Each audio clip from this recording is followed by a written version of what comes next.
ስለዚህ ትልቅ ቃል ያወራል፣ ግን የሚተገብሩት ጥቂቶች ናቸው። እኔ በራሴ የውሸት ዓለም መኖር ከጀመርኩኝ ድፍን 1 ዓመት ሞላኝ። በህይወቴ ራሴን ብቻ ነው የዋሸሁት። እኔ የዋሸሁት አንድ ነገር ቢኖር በውሸት ማንነት እየኖርኩ መሆኑን ነው።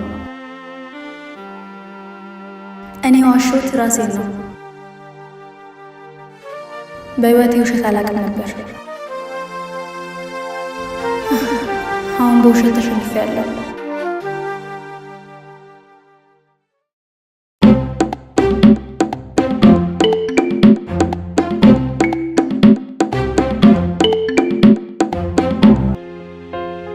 ስለሷ ብዙ ነገር አውቄያለሁ። ያቺን የመሰለች በስምና በዝና የገነነች ታላቅ ጠበቃ ስለ ጻፈችው ታላቅ መጽሐፍ እኔ እሷን አግኝቼ ማውራት አለብኝ። ስለሷ ትልቅ ዜና እሰራለሁ። ንግስትም ተራ ጠበቃ አይደለችም። ስለሷ አውቆ መዘገብ ራሱ ትልቅ የሚያስብል ስራ ነው። እንዳታስብ፣ እኔን ችግር ውስጥ የሚከት ስራ አልሰራም። አሁን በፍጥነት ወደ እሷ ቤት ሄጄ ማግኘት አለብኝ።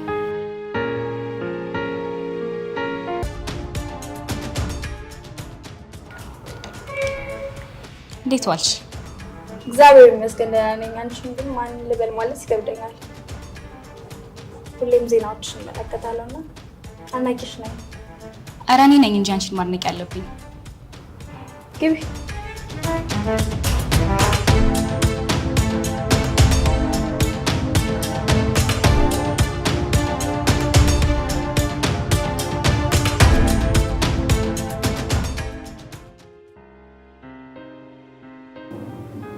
ይሄ መጽሐፍ በእውነተኛ ታሪክ ላይ የተመሰረተ ነው። ስለ መጽሐፉ ማውራት እንችላለን። ስለ እኔ የግል ጉዳይ ግን በዚህ ጊዜ ምንም ማውራት አንችልም።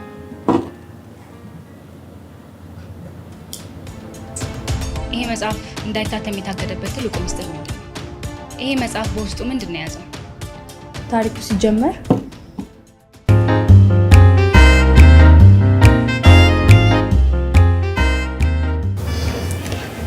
ቆይ ግን ለምንድን ነው አንተ እንደዚህ የምወደው? ምን አይነት የሞኝ ጥያቄ ነው?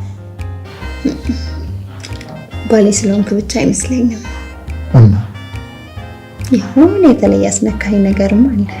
ትዝ ይልሃል የዛኔ የሰፈሩ ጎረምሳዎችን ታላ የፍቅር ጥያቄ ሲያቀርቡልኝ ከምንም አልቆጥረውም። አንተ ግን ከአንዳንድ ነው ገጭ ያስገባኝ። ይቅርታ፣ እኔ አንቺን ሲያስቸግር የነበረ የሰፈር ጎረምሳ አላስታውስም። ኧረ እባክህ የመርሳት ችግር አጋጥሞ ካሉና ይህንን በፍጹም አትረሳው። ሰዓት ደርሷል። በእናትሽ ረፍ።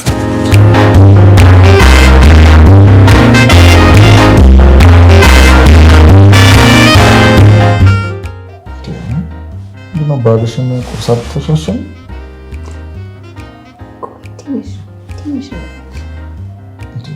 ትንሽ ሰዓት ረፍዷል እኮ። ይሄ ሰኞ የሚባል ቀን ባልመጣ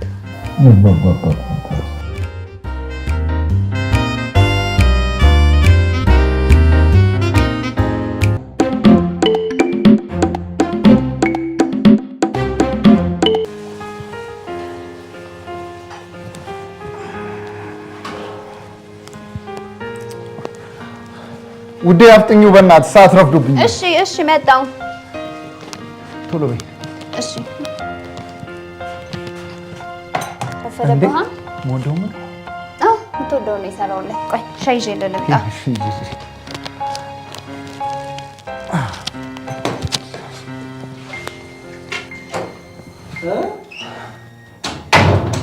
በጠዋት ነግተሃል ዛሬ። ሰውዬው መጣ። በነገራችን ላይ ጥሩ ሰዓት ነው የመጣው። ሎጣ ስል ነው የደረስከው። አብረን እንሄዳለን። በጣም አሪፍ። እኔማ እኮ የባለ ትዳር ነገር አይታወቅም። ይሄን ሁሉ ነገር ረስቶ ተኝቶ ይሆናል ብዬ ልቀሰቅስ ነበር። ጉድሽን አታይ እንዴ? እኔ ነኝ ነበር። ተወይ እንኳን ደህና መጣ። አሪፍ ሰዓት መጣ። ቁርስ እያቀረበ ያው እንግዲህ ወልደላጤ ነገር ታውቂያለሽ። በየባለ ትዳር ቤት እየዞሩ መብላት ነው ሰው። ኧረ ቶሚ እንደዚህማ አትበል። የሚወዱ ሰው እኮ ነው ቁርስ ላይ የሚመጣው። ብላለኝ። ባይሆን ወሬውን ቀነስ አድርጉና ቁርስሽን ብይ። ነይ ከእኔ ጋር ሳህን ለሱ ሰጠሁት አንደኛ። አንተ ዝም በል ደሞ አፋለኝ ብለህ ታወራለህ እንዴ?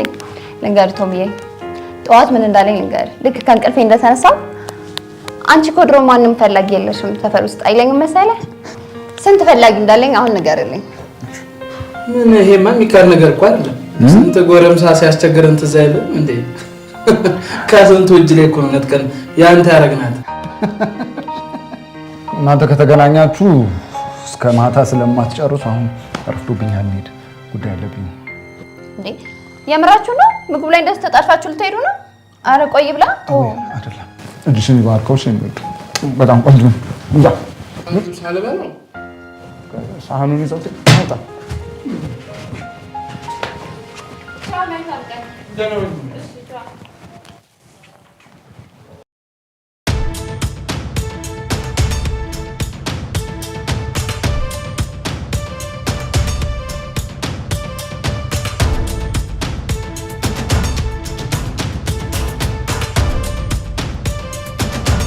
እውነት አንተ እያለ ነው ልጅን በጠራራ ፀሐይ ያጣው። አንተ መድኃኔዓለም እውነት መንግስት ባለበት ሀገር ውስጥ ፍትህ ባለበት ሀገር ውስጥ እውነት ፈጣሪ አምላኬ ሆይ ልቤ እንደዚህ በልጄ ሲደማ እኔስ ሽማግሌው ማለቅሰው እንባ ለአንተ ሳይታየም አታዝንልኝም? እውነት አንተ እያለ ነው። እውነት አንተ እያለ ነው መድኃኔዓለም። ምኑን እረጋጋዋለሁ? ልጄን ተሰርቄ ምኑን ተረጋጋሁት? ልጄ መኩሪያዬ፣ ልጄ ጌጤ ለመሆኑ እዚህ ጋር ምንም የሚፈይድ ነገር አይኖርም። ደርሶም ጥሩ አይደለም። እነሱና እንነጋገራለን። ይሉት አባ እኔ ጠበቃ ልረዳው ትችላለህ፣ ግን እዚህ ጋር እንዲህ ስለሆኑ ለውጭ ወራጅን ጥሩ አይደለም። መኪና ውስጥ ይሁንና እንነጋገር። እውነት አንተ ጠበቃ ነህ? አዎ። ትረዳኛለህ? እሺ እኔ ልጅ እሺ።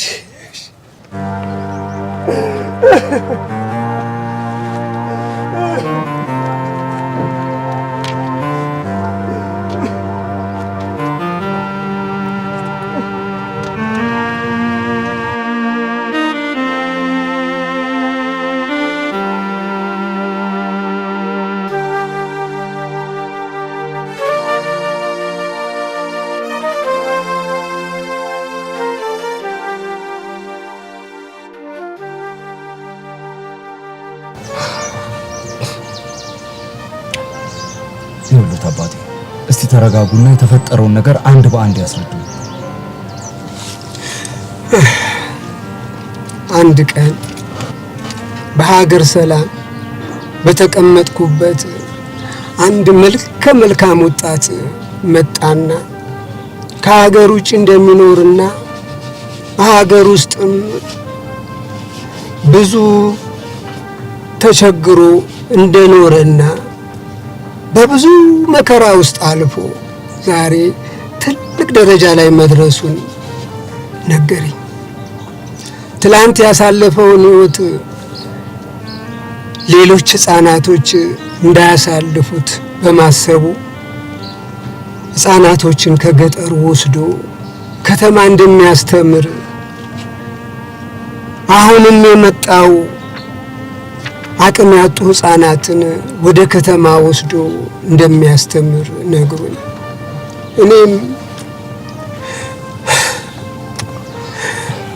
እኔም አቅም አንሶኝ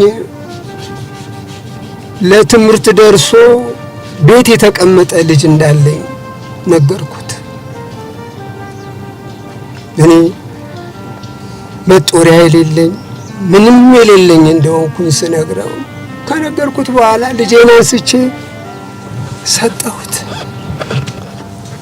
ሰው መስሎኝ የሰው አውሬ ልጄን ለአውሬ ሰጠሁት።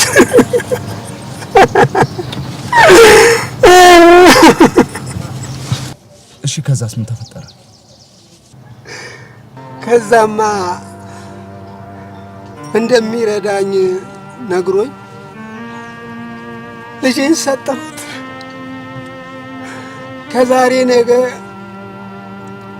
ልጄን ከሰጠሁት በኋላ ይደውላል ብዬ ብጠብቅ አይደውልም። ባስ ሲለኝ ምናልባት ስልኬን ጠፍቶበት ይሆናል ብዬ በ5 ካርድ ገዝቼ ደወልኩለት። የሰጠኝ ቁጥር የማይሰራ ነው። የአጭበርባሪ ልጄን ይዞት ከጠፋ ይኸው ድፍን 8 ወር ሆነ። እና ወደ ህግ አልሄዱ? ሄጃለሁ።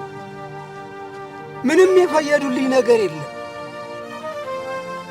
ሁሌም አልተገኘም ነው የሚሉኝ።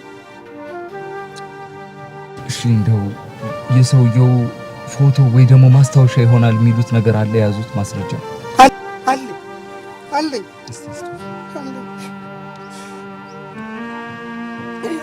ለፖሊሶቹም የሰጠሁት ይሄንን ነው።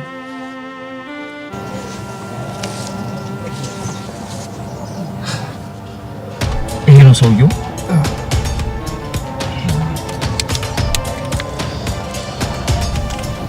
ሆኖና ተረጋጋ እንጂ ጨመደድከው እኮ ፎቶ።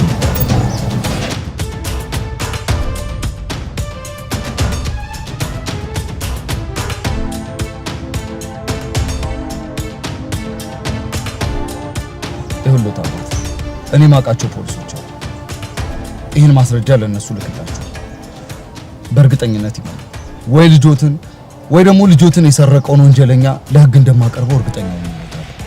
እርሱ ግን እንዴ ከዚህ በኋላ ያለውን ነገር እንነጋገራለን። ደውሎታል። በቻሉት መጠን ግን እርሱ አመሰግናለሁ ደራሾቼ፣ አመሰግናለሁ። እግዚአብሔር ይስጣችሁ።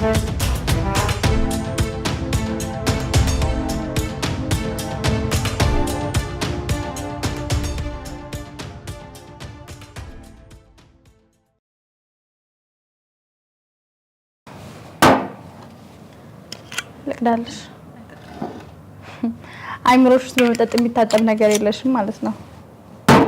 ወይም ደግሞ ውስጥሽ እንዲታመም አትፈቅጂለትም ማለት ነው። አልገባኝም።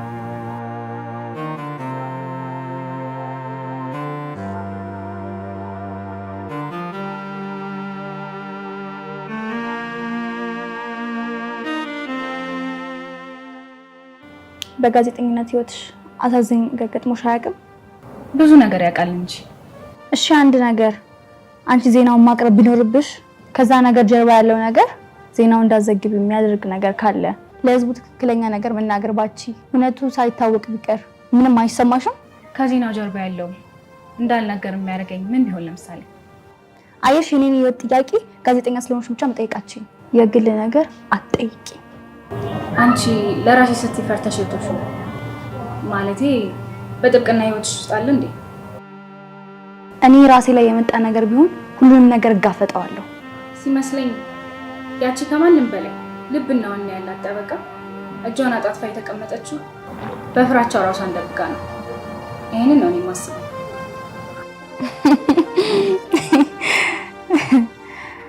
አንቺ እኔ ጋር መጣሽ ስራሽን ለመስራት። አንድ ጋዜጠኛ ከሁኔታዎችና ከሰዎች ለቃቅሙ የሚያወራ ወሬ በስክሪንና በሬዲዮ ማውራት ብቻ ነው ስራው። ለዛ ነው ምንም አይነት አደጋ የማያጋጥመው። አደጋ ሁሉም ቦታ አለ። የሰዎችን በደልና ህመም በምን ለምን እንደተፈጠረ ለህዝብ ማቅረብ፣ ጦርነት መሃል ገብቶ ከእሳት ጋር ተጋፍቶ የሚሆነውን ነገር ለህዝብ ማድረስ።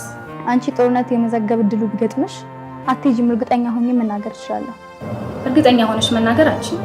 አንቺ ስለኔ እርግጠኛ መሆን ከቻልሽ እኔ እንዴት ነው ስላንቺ እርግጠኛ ሆኜ መናገር ማልችለው?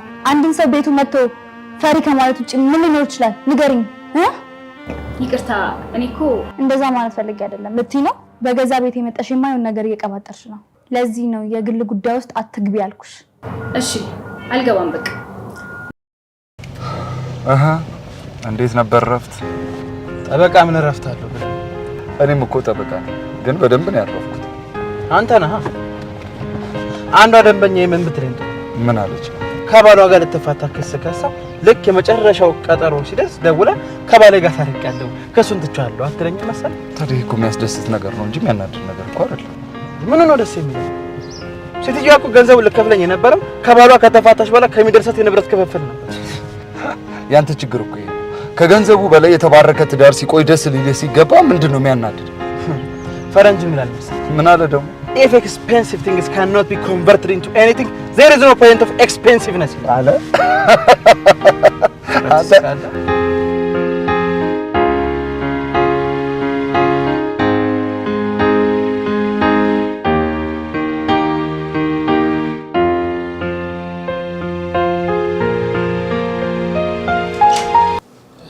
ናገባ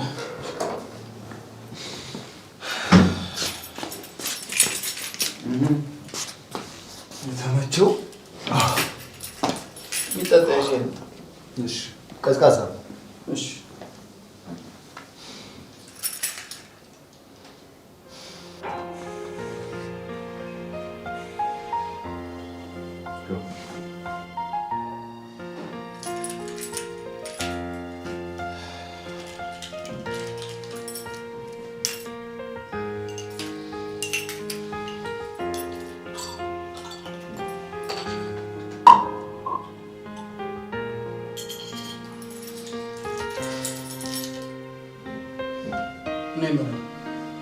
እያደረክ ያለው ነገር ግን ታውቀዋለህ።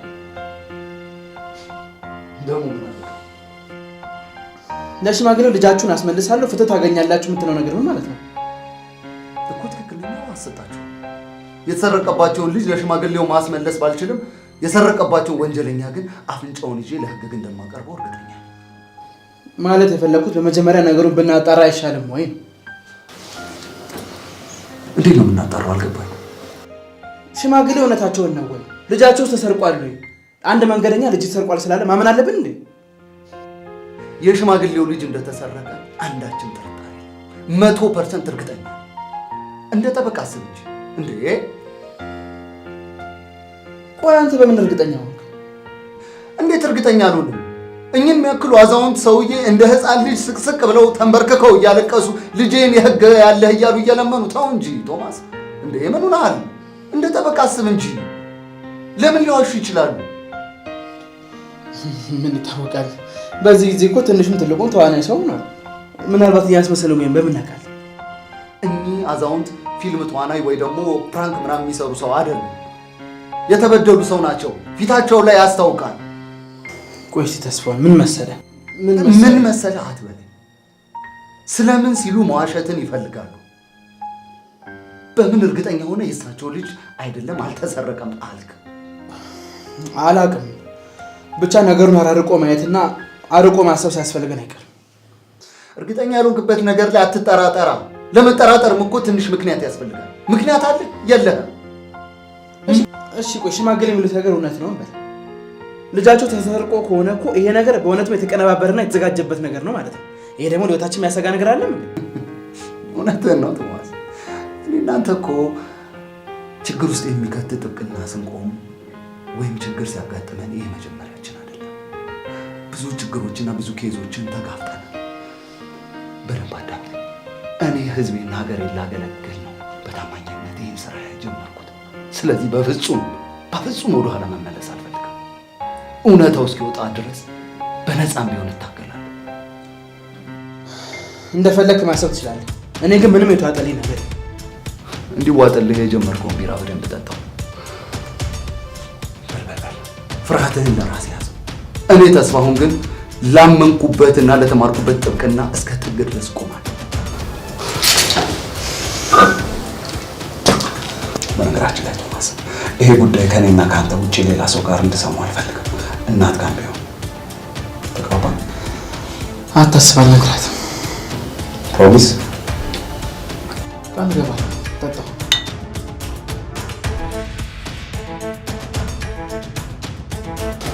መፍራት ጀምረሃል። ለማንኛውም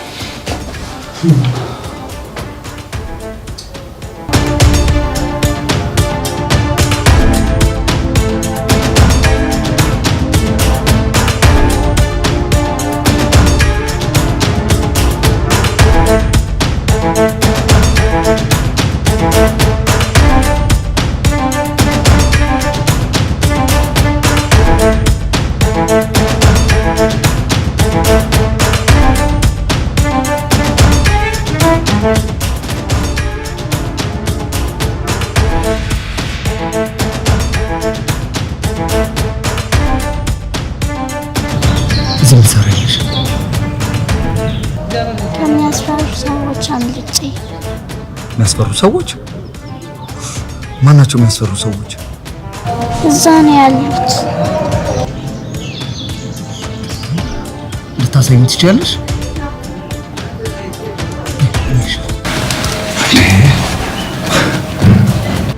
ቆይ እዚህ ማን ያመጣችሁ? ምን ልታደርጉ ነው የመጣችሁ? ቆይ ያመጧችሁን ሰዎች ታውቋቸዋላችሁ? አላውቃቸውም። ሚጣ ታውቂያቸዋለሽ? አላውቃቸውም። ምን እየተሰራ ነው ያለው? እባክህ አድነን። አይዟችሁ ሸቤ። እስከዛ ግን ከዚህ ቦታ ንቅንቅ እንዳትሉ፣ የትም እንዳትሄዱ እሺ? አይዟችሁ። ይጣይ ፖሊሶች መጥተው እስኪያወጧችሁ ድረስ ከዚህ ንቅንቅ እንዳትይ እሺ? የትም እንዳትሄጂ። መጥፎ ሰዎች ስለሆኑ ጉዳት ሊያደርሱባችሁ ይችላል። የትም እንዳትሄጂ እሺ? እኔ ፖሊስ ጋር እደውላለሁ። ከዚህ ንቅንቅ እንዳትሉ።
ሰኢድን አስወግዱት።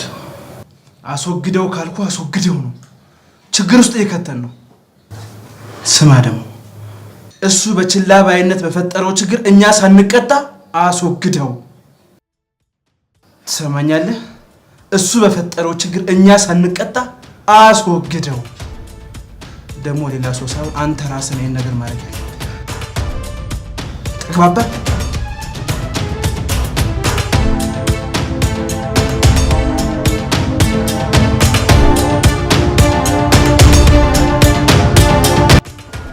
እሺ፣ ነገ የታሪኩን ቀጣይ ክፍል እናወራለን።